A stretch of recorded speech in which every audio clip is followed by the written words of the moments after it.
the concept of a function.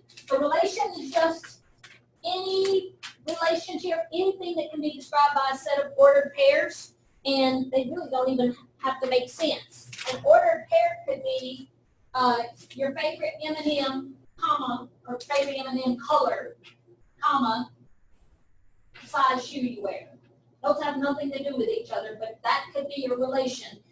For each person, you give me your favorite color M&M and your shoe size, and I can make a bunch of ordered pairs for that. But to be a function is a special kind of relation. To be a function is a relation where each x only corresponds to one y. Or I like to think each question only has one answer. All the buttons on your calculator, other than the number buttons, are function buttons. They do something to any numbers that you put in, and for any expression you put in on your calculator, there's only one right answer. If you enter the number 9 and then hit the square root button, what are you expecting your calculator to give you?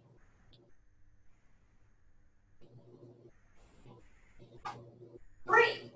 You press 9 and then the square root button, the calculator is just going to give you 3 because that symbol, the radical symbol, means positive square root. It's not going to give you negative 3. It's going to give you positive 3 because that's what that symbol means. So when you press the square root button for any number, there's only one right answer to that. That is a function. If I set up the ordered pairs, let me see if I type this. I don't think unless it's down at the bottom, it's not one of the examples I typed. So tell me this. If I set up the ordered pair, your name, comma, your age, would that be a function? I call out a name, you tell me your age. Is there only one right answer to that? Yeah. You can be very precise if you want to, but you only have one age right at this moment. So if I set the ordered pair up, I'm going to call out a name. You're going to give me your age. The X is the names, the Y are the ages. That's a function. But what if I reverse the ordered pair? What if I say, I'm going to call out an age, everyone who is that age, tell me your name. Would that be a function? Because I could call out an age, and there would be more than one person possibly who was that age. So to be a function means each x only corresponds to one y. The domain is the set of all x values for which the function is defined. What we have to watch out for, what blows up. The most common things that blow up functions are 0 in the denominator of a fraction, or square root under a negative under a square root, or an even root. Those will blow up the function. So when I say find the domain, I'm saying find anything that you can let x be that doesn't blow up the function. Range is any y value that could be obtained by the function. So when we look at these examples, I have 3 ordered pairs. The domain is the set of x's. The range is the set of y's. And this line is called drawing the mapping between the ordered pairs. -2 goes with 5 in the first ordered pair. -3 goes to 6 in the second ordered pair. -4 goes to 7 in the third ordered pair. That is a function because each x is only mapped to one y. Whereas in example 2, if I do the same thing, the domain is 1 and 2. You don't have to repeat values in the domain. You don't have to write 1, 1, and 2. The domain is just 1 and 2. The range is 2, 3, and 5. In the first ordered pair, 1 corresponds to 2. But in the second ordered pair, 1 corresponds to 3. Whatever this thing is, it's not a function. Because I put in one number, a 1, and it spit out 2 different answers. It's not a function. Number 3, you read that set notation, the set of all x, y's, such that y equals x plus 1. Whatever x is, you add 1 to it, and you get y. Would that be a function?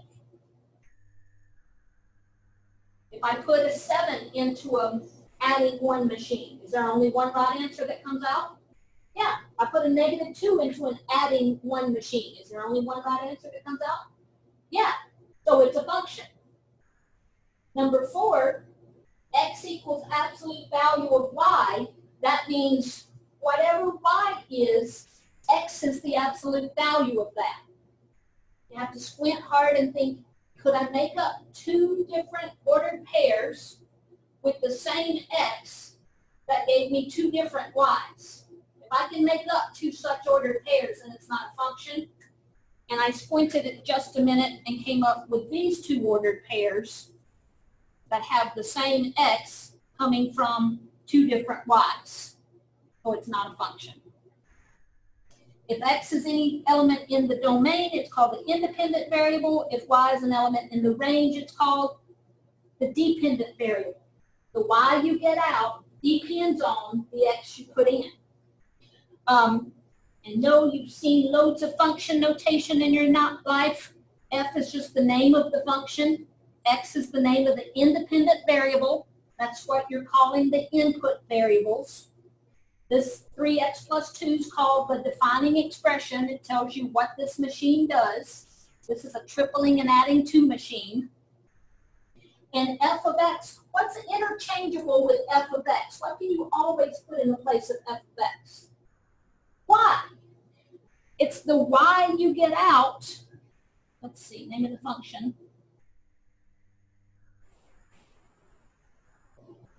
It's the y you get out for each x you put in. So I could say, if I said find f of 7, what would that mean to do? Put 7 in the place of the x you get out of 23. I say find f of 0, what do you do? Put 0 in the place of x. If I say find f of q plus r, what do you do? And don't say crazy things like that in calculus. Find f of q plus r. What does that mean?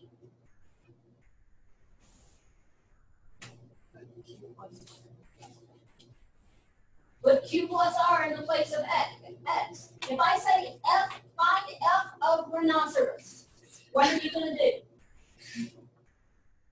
Hopefully draw I'm going to drop this class if you say f of rhinoceros. I'm going to say f of rhinoceros. That means put rhinoceros in the place of x. That's what function notation means. Let me mention this. We won't have any time to do examples. You don't have homework from 2.4 tonight, but we can jump straight into the examples tomorrow. Tomorrow we'll try to do the examples from 2.4 and 2.5. They're both kind of short. All I want to say about increasing, decreasing, and constant functions right now is increasing means going uphill from left to right. Decreasing means going downhill from left to right. Constant means going straight across left to right. So we'll do those examples tomorrow, and then maybe we can catch up. Yesterday, we talked about all of the definitions and concepts in section 2.4. We talked about what a function is and how you find a function value. We talked about the domain of a function. What does that mean if I say find the domain of the function? Find what you can let x be that doesn't blow up the function. And so far that refers primarily to watching out for what makes a denominator 0 or what gives you a negative under a square root symbol. We'll find other things that blow up functions later. What we didn't have time to do yesterday was the examples in 2.4. I just have a few circled in my book that I want to go over with you, and then we need to do our best to get through 2.5 today. On page 132, I'm not going to try to recopy that graph on my paper, but here's the graph we're looking at. I think I said 22, I meant number 20. Number 20 asked us for several different things.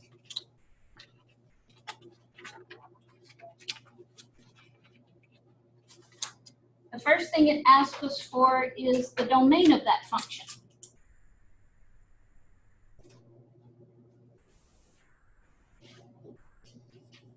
And for what values of x is that function defined?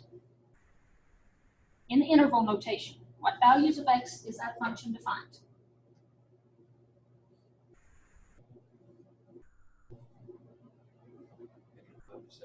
Yeah, just say what's the leftmost x for which the function's defined? -5.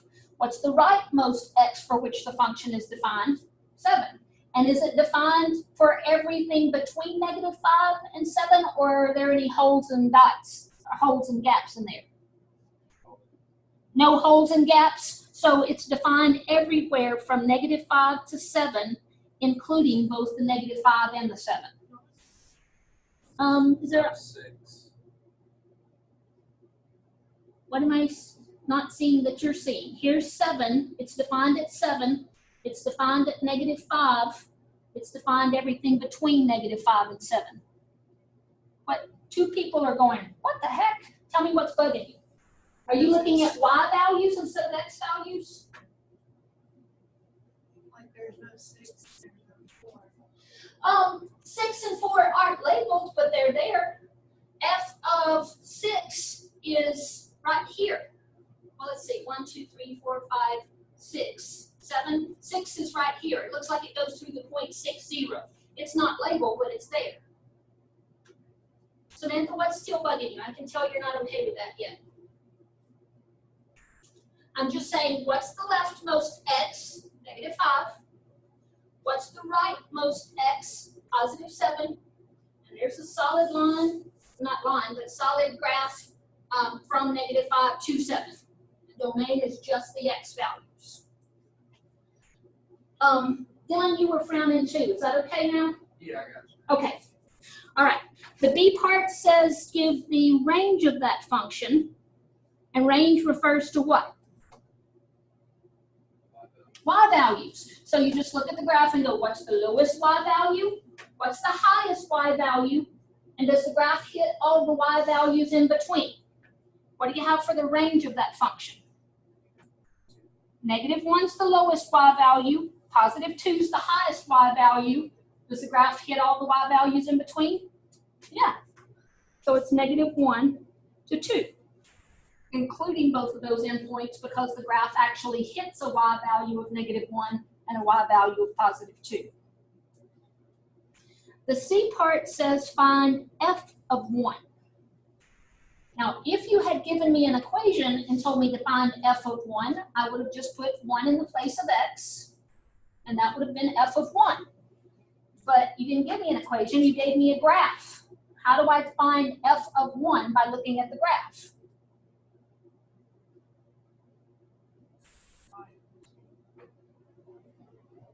Where x equals 1 on the graph, and that's -1. Yes, that notation is giving you an x value. If I said find f of 2, you'd put 2 in the place of x, not in place of y. F of 1 means put 1 in place of x. So 1 is the x value, and f of 1 is the y value when x equals 1. So we're looking at the graph, and when x equals 1, y equals -1, that's the function value, f of 1. Just to make sure you got it, what's f of 6?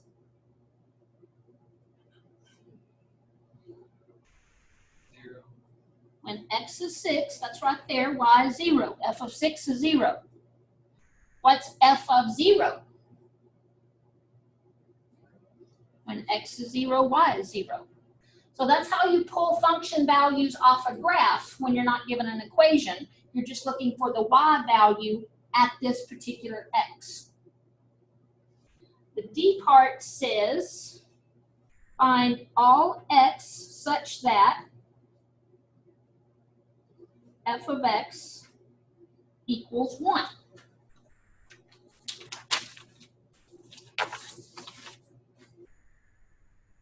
What's interchangeable with f of x? What can you always put in the place of f of x?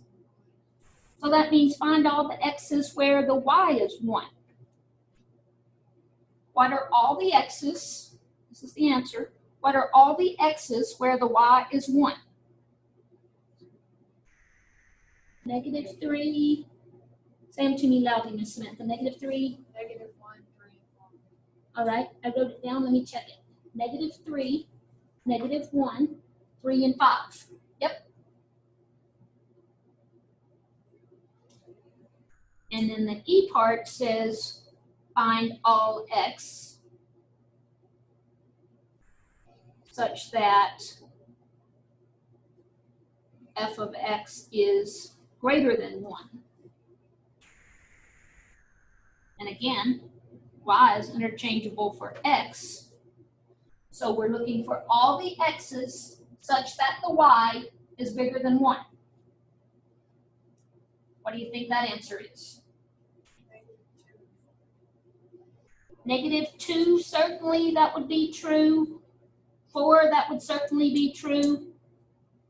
Are those the only 2 points on the graph where the y is bigger than 1? The answer is no, but why?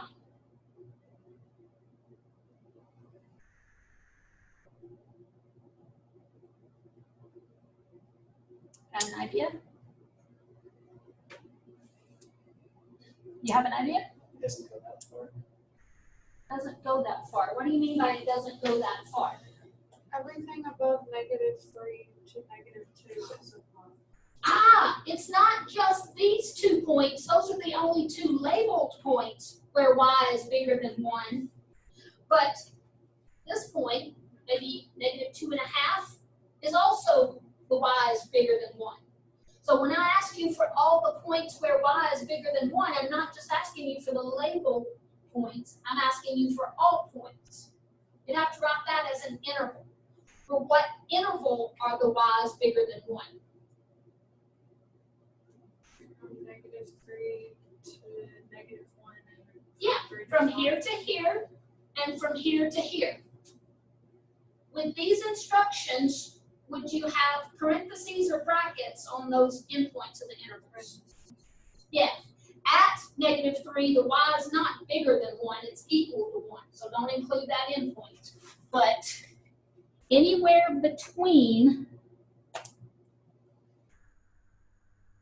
-3 and -1, not including the endpoints, and anywhere from 3 to 5, not including the endpoints. So you do put a union. Yes, yeah, put a union symbol. I mean, it's not like it's wrong if you don't put the union symbol, but that's what they'll have in the back. That's this and that. Contains all the answers to the question. All right, so number 20 was interpreting a graph. Number 30 says find the domain.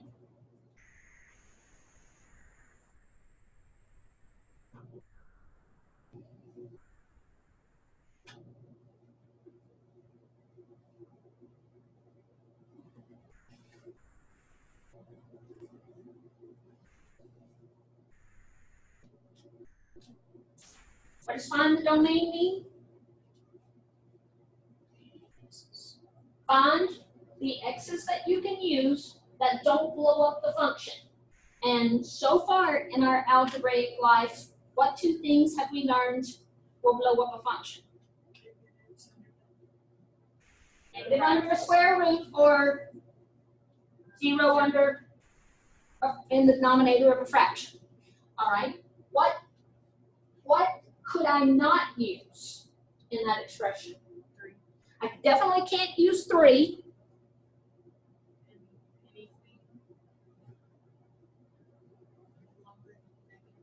Yes, it can't use anything lower than -3 because that will give me a negative under the radical. What about -3 itself? Can I use -3? Well, no. Because that would still give you 0 in the denominator. So I cannot, let's see, if I say cannot have, then that needs to be an equals. I cannot have x equals 3, and I can't have x is less than -3, or I can't even have x equals -3. So how do I write the domain if those are the values that are excluded? It would be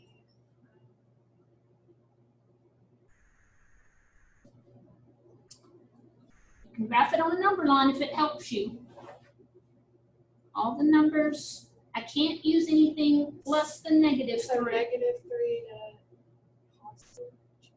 No, it would be -3 I cannot use anything less than -3. I can use greater than -3. This is -3. I can use anything bigger than that except for what? Except for 3. I can't use 3.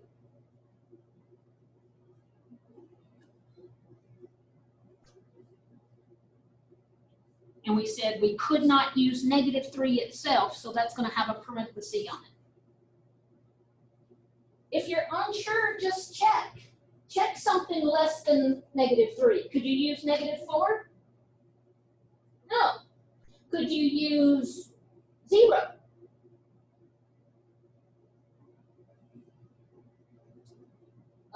Could you use 0? Yeah. You get a negative answer, but that's not a problem. It doesn't blow up the radical. It doesn't blow up the denominator. 0 is okay. What about 4? Could we use 4? Yeah, we can use everything bigger than -3 except for 3. So in interval notation, that would be from -3 to 3, not including the 3, and then from 3 to infinity, not including the 3.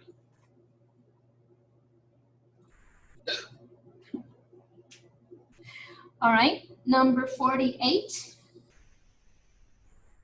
gives us a quadratic function, f of x equals -2x squared plus 5, and asks us to find something called the difference quotient.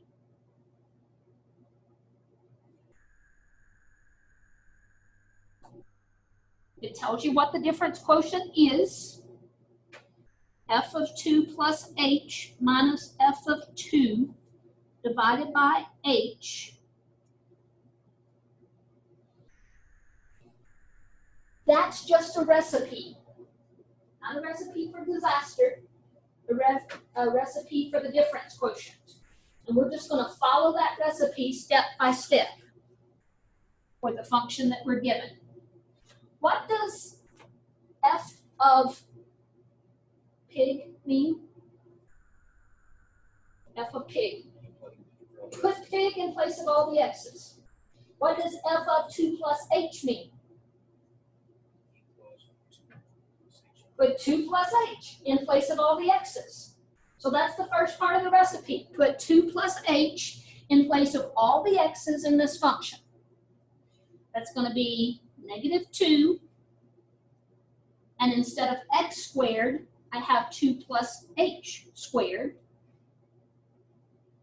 And then I have my plus 5.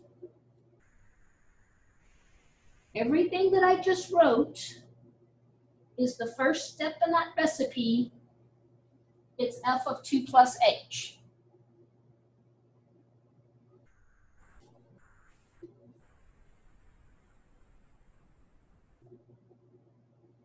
Take whatever is in those parentheses and just plop it down in place of the x. What does the next step of the recipe say? Subtract what you get if you put 2 into the function. I'm going to make the most common mistake here. You tell me what it is. And it's the same old common mistake we're always trying to avoid.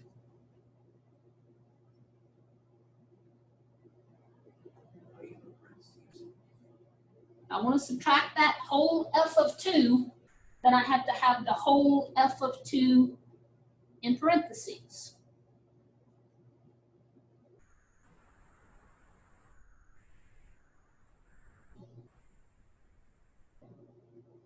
Make sure you've written in your notes. This is f of 2 plus h. This is f of 2. And then what's in the denominator of that recipe? Does that mean put h into the function? Does it say f of h? No, it just says h. So, okay, there we go.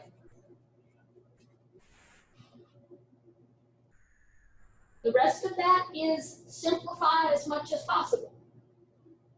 You would have to either write down or in your head multiply 2 plus h times 2 plus h. We have got to pick up the pace just a little, so I'm going to do a little bit in my head, but you could put in more steps if you were doing this in your homework. 2 plus h times 2 plus h would be 4 times negative 2 is negative 8. And then I'd have 2h and 2h is 4h times negative 2, negative 8h minus 2h squared.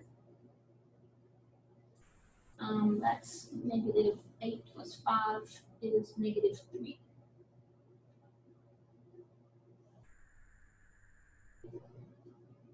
Let me double check that.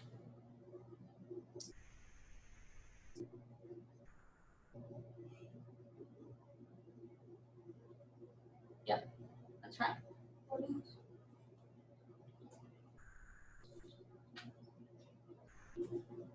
All right, I skipped a step. I skipped 2 steps. But if we were going more slowly, you could get there. Combine like terms. And that's a plus 3, by the way. It got kind of sloppy. This is negative 2h squared minus 8h minus 5. Oh, crap. See, that's why we shouldn't skip steps. Even if I am going fast, I need to still write down the steps because I made a mistake and I just found it. All right, those of you writing in pencil, you're still good. Me, I just need to not try to do that step without writing it down.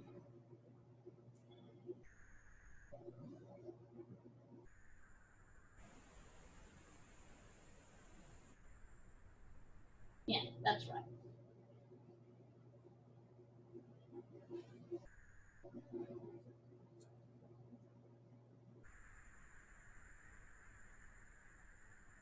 Remember, you don't have to see it right now. Write it down so you don't get behind.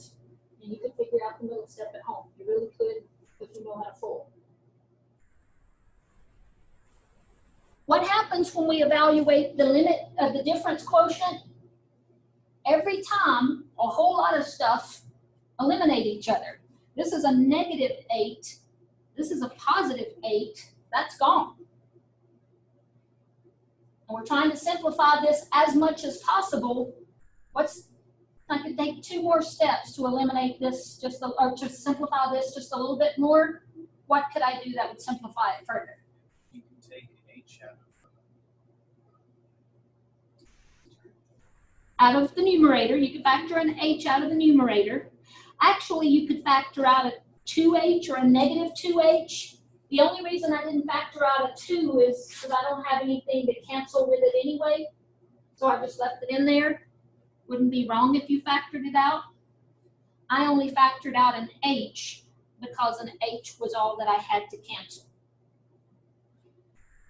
So that's negative 8 minus 2h.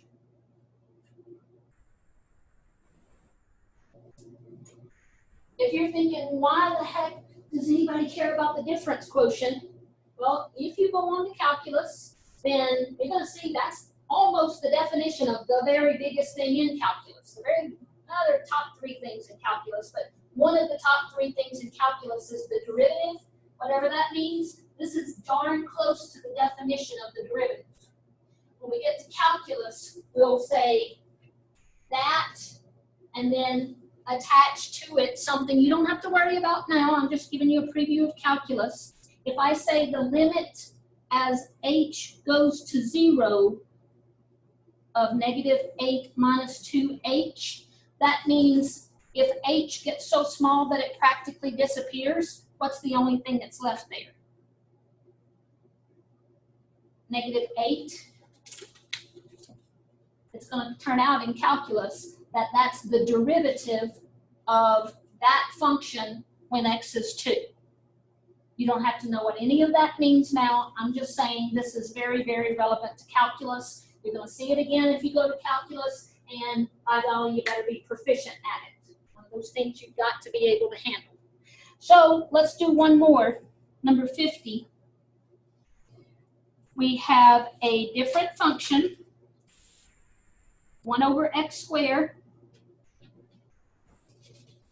and we have a slightly different recipe.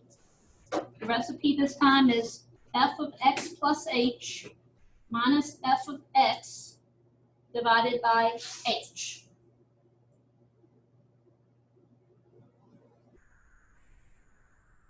Slightly different recipe. What does f of x plus h tell you to do? X plus H for X. Put x plus h in the place of x. Instead of 1 over x squared, we have 1 over x plus h squared. That is f of x plus h. What's the next step in the recipe? What? Subtract off. Subtract the function itself. Subtract 1 over x squared.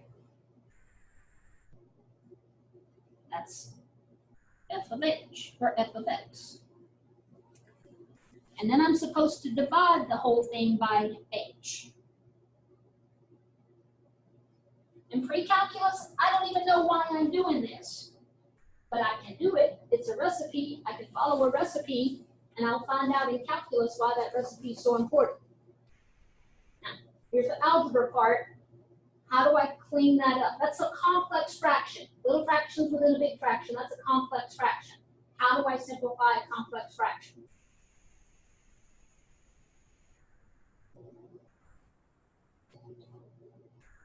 You multiply by the LCD, and the LCD of these two baby fractions has to include both the x squared and the x plus h squared.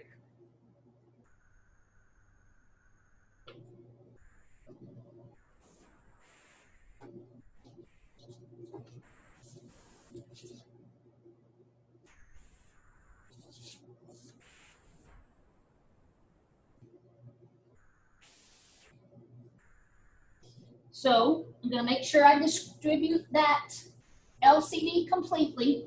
When I multiply that whole LCD, this is the LCD, when I multiply that whole LCD times this first term, what's going to be left? X squared. The x plus h squares will cancel and just leave me the x squared. When I multiply the LCD times the second term, what's left?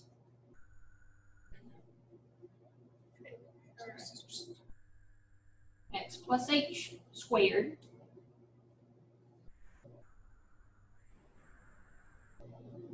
And then the denominator is going to become double ugly, h times x squared times x plus h squared.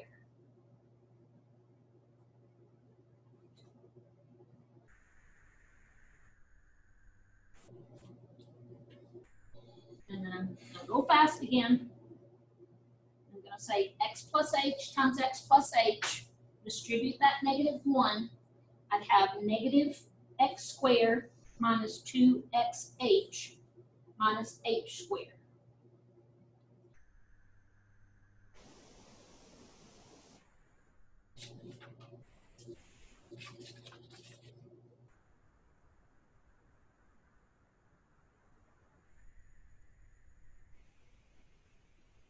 When you have the difference quotient, the numerator's always going to have some stuff that will cancel. Give you 0. What are the only two steps you could do that would simplify that further? You could factor out an h.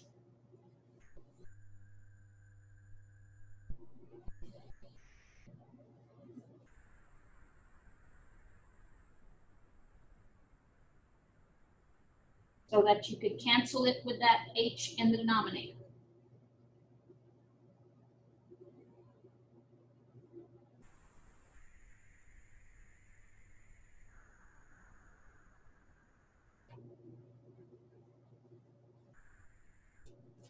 That lacks just a tiny little something being a derivative. If I attach that limit as h goes to 0, then it would be a derivative. Right now we're practicing the algebra. Calculus will attach that limit as h goes to 0 and figure out what that means. All right, I have 2 other problems that we're not going to finish, but I just want to set them up We've got problems similar to them in the homework, and I want to make sure that you know what to do. Number 54 says, find a linear equation that satisfies these two conditions. Find a linear equation that satisfies those two conditions.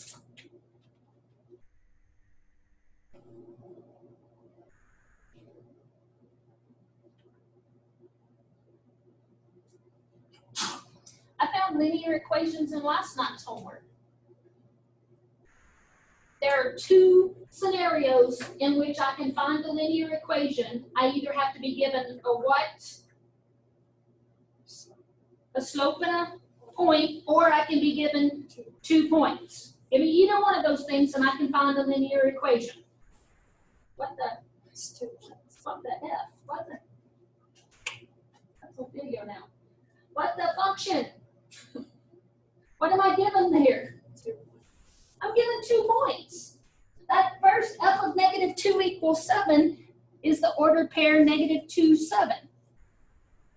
F of 4 is negative 2 means when x is 4, y is negative 2.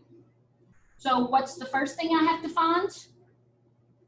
The slope. And after I find the slope, what can I use to get that linear equation? Actually, either point slope form or slope intercept form, whichever you like to use. All right, that's all I'm going to say about 54. And then 68 is an application.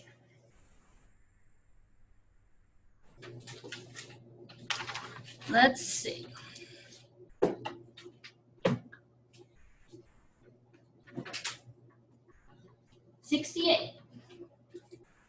Says an aquarium of height 1.5 feet is to have a volume of 6 cubic feet. Let x denote the length of the base and y denote the width. Express y as a function of x. All right. Can you do that without a picture or with a picture help? That's the picture to number 67. We're working on an aquarium. That's an office and a waiting room.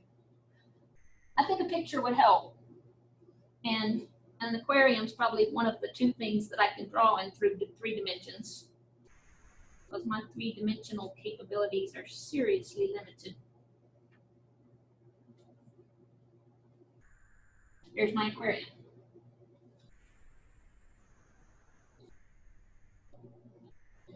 What do we know? The aquarium has a height of 1.5 feet. That's also known as the depth of 1.5 feet. Let x be the length of the base. Call that my length. And let y be the width. And the only other problem or number that I'm given is that the volume equals 6 cubic feet. So that's everything I know about that aquarium. And I want to find an equation that expresses the width as a function of the length. Got any ideas?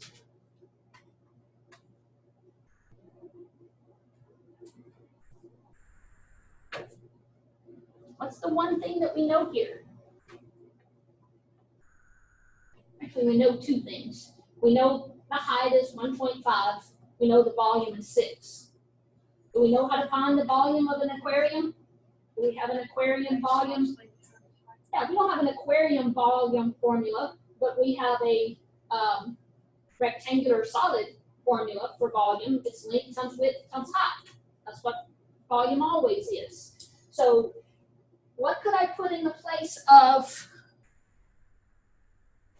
volume equals length times width times height, and that's supposed to equal 6? What am I using for my length? X. What am I using for my width? Y. What am I using for my height? 1.5. That's just a big ugly way of writing 1.5 xy equals 6. So if you want a formula for y in terms of x, how could you get the y by itself?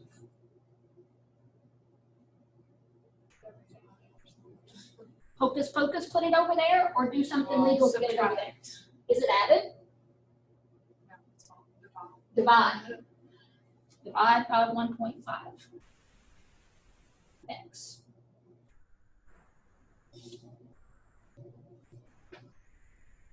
And the simplest way to write that, you don't want to leave a decimal within a fraction in your answer. That's just 4 over x. So whatever the length is, you divide 4 by that length, you'll get the width.